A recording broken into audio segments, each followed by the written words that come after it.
entrou no pré? Eu entrei com 5 anos no pré. Porque, como eu faço aniversário em julho... Você é de 42? Eu entrei com 5 anos e meio. Eu entrei nesse colégio em 1982. 82? Não, 88 você tinha... 76, 77, 78, 79, 80, 81, 82. Em 82. 82, é isso aí. 82. Eu acho que eu saí daquele colégio em 90. Aí você foi fazer o segundo grau. Aí eu fui pro curso técnico. Aí eu fui fazer técnica em química. É verdade, você fez técnica, é verdade. Que legal. E como é que foi para você fazer técnico? Porque era uma coisa... Foi ótimo, porque aí eu deixei de ser office boy e virei auxiliar de laboratório. Foi bom pra caramba. E você entendia na tua cabeça o que significava o que você estava fazendo? Por exemplo, tipo... Desde os 9 anos de idade eu já tinha traçado o plano para sair da miséria. Com 9 anos de idade. Quando meu pai começou a receber cesta básica em casa, eu falei, não, eu não quero isso pra minha vida. Meu pai recebendo cesta básica. Primeira vez, eu me lembro como se fosse hoje, cara.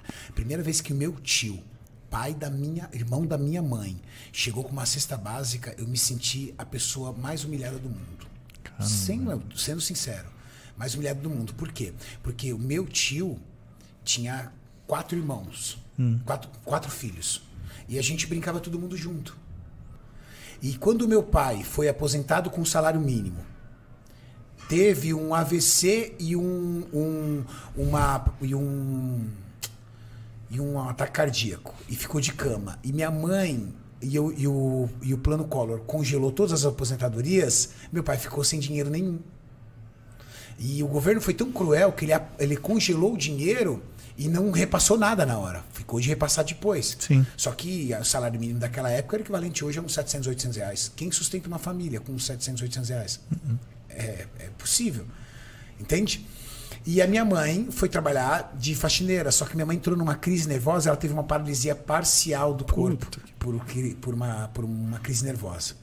E aí a gente se viu numa condição difícil. Quando meu tio chegou com a cesta básica, com todos os itens, os pertences. Não, com todos os filhos, eu me senti muito humilhado. Muito envergonhado. Então, com 9, 10 anos de idade ali, eu já sabia... Com 9 anos de idade, meu pai trabalhava ainda, eu já sabia o que eu ia fazer. Eu ia ser químico, meu pai me levou para conhecer a fábrica dele, e meu pai era químico prático. Naquela época o conselho não era regulamentado, então ele era um operador de processo hoje. Ele operava reatores químicos dentro de uma indústria farmacêutica. E com 9 anos de idade, eu conheci a fábrica do meu pai. E a gente não tinha internet. Então, quando eu conheci, eu falei, legal, é isso que eu quero fazer. Quero fazer a mesma coisa isso aqui. Quero trabalhar, quero ser químico. Com 9 anos de idade, eu tinha decidido. Com 12 anos de idade, vendo essa situação que a minha família estava passando, eu já tinha traçado um plano. Vou começar a trabalhar. Então, com 11 para 12 anos, eu comecei a entregar panfleto no Farol. E aí, com 12 anos de idade, eu consegui um trabalho dentro de um escritório de contabilidade pequenininho, fazendo pequenos serviços que minha mãe conseguiu para mim. Com 14 anos de idade, eu tirei a carteira de trabalho e fui trabalhar de office boy. E aí, com os mesmos 14 anos de idade, um pouco ali para 15 anos de idade, eu já consegui um estágio no curso técnico. Um trabalho de auxiliar, na verdade não é necessário, trabalho de auxiliar de laboratório. Estágio é uma coisa mais nova. Consegui como auxiliar de laboratório. E aí eu fui... Aí quando eu terminei o curso técnico, eu já era analista de laboratório, aí eu fui para a faculdade, fui ali. Então esses primeiros passos foi assim. E foi muito interessante porque tem uma passagem que eu sempre divido com a galera e que foi muito marcante para mim. Meu pai era um homem muito provedor. Mas eu não me recordo de ele chutar uma bola comigo. Meu pai trabalhava de segunda a segunda. Na verdade, ele não trabalhava de segunda a segunda, ele tinha uma folga por mês. Ele tinha um final de semana por mês. Ele trabalhava 3 finais de semana, um final de semana por mês ele não trabalhava. E 38 anos na mesma empresa. Caramba. Meu pai entrou como faxineiro na empresa e saiu como operador de processo. Ele trabalhou praticamente na mesma empresa a vida toda. Meu pai amava aquilo. Imagina você, durante 38 aanos, entrar pela mesma portaria. A fábrica nunca saiu do lugar, no mesmo lugar. 38 anos, entrar na mesma portaria. E meu pai dividia que o porteiro era o mesmo. O porteiro era mais antigo do que ele. Então, durante 38 anos, o meu pai dava bom dia para o mesmo cara. Batia cartão para a mesma pessoa. Entrava todo dia no mesmo local. E aí, um dia, O dono da empresa resolve levar a empresa para os Estados Unidos novamente, aperta a mão do meu pai e fala assim, muito obrigado, você está aposentado. E aposentou meu pai. Ele não aposentou meu pai, ele deu uma sentença de morte para meu pai. Meu pai não suportou isso. Um AVC, um ataque cardíaco na cama. E eu me recordo como se fosse hoje, Mussi.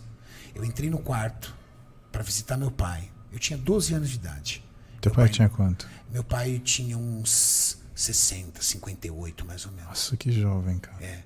Jovem, 58.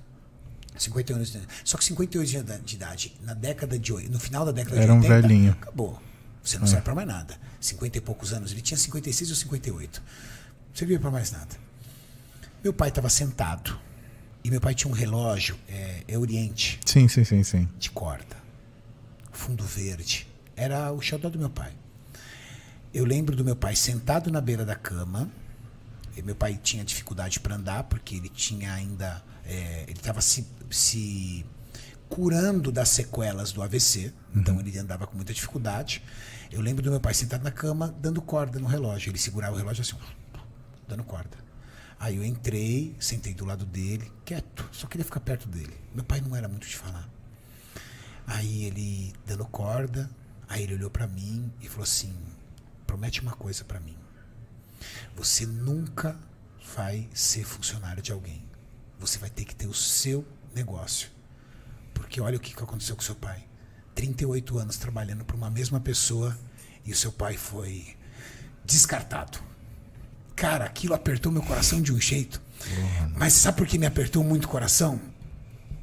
Porque tudo que um pai não quer ser pro filho é frágil. É verdade.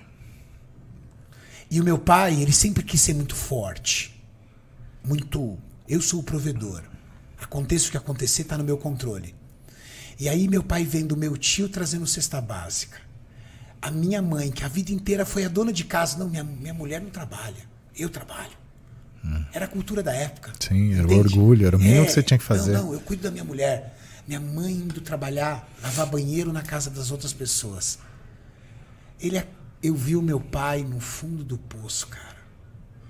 Eu vi um homem absolutamente derrotado sentimentalmente, emocionalmente. Aí ele pegou na minha mão e disse isso pra mim. Cara, eu naquele dia com 12 anos de idade jurei pra mim mesmo. Eu um dia vou ter uma indústria farmacêutica pra dar emprego pro meu pai. Porra. Meu pai vai voltar a trabalhar. Muzi, eu tenho 50% dos ativos de uma indústria farmacêutica hoje. Puta que pariu. Eu tenho 50% de uma indústria dessa área. Eu sou químico, poderia ser indústria de tinta. Teu pai viu isso?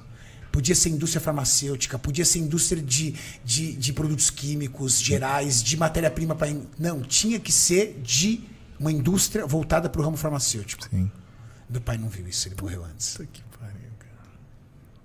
Quanto tempo ele viveu mais depois dessa época? Meu pai morreu 16 anos depois.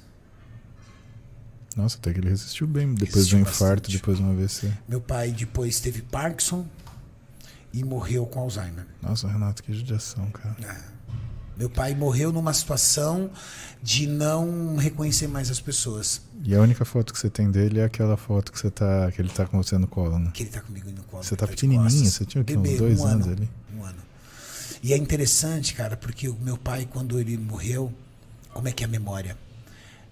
Na reta final ali, quando ele começou a ficar bem pior ali do Alzheimer, 5:30 da manhã ele acordava.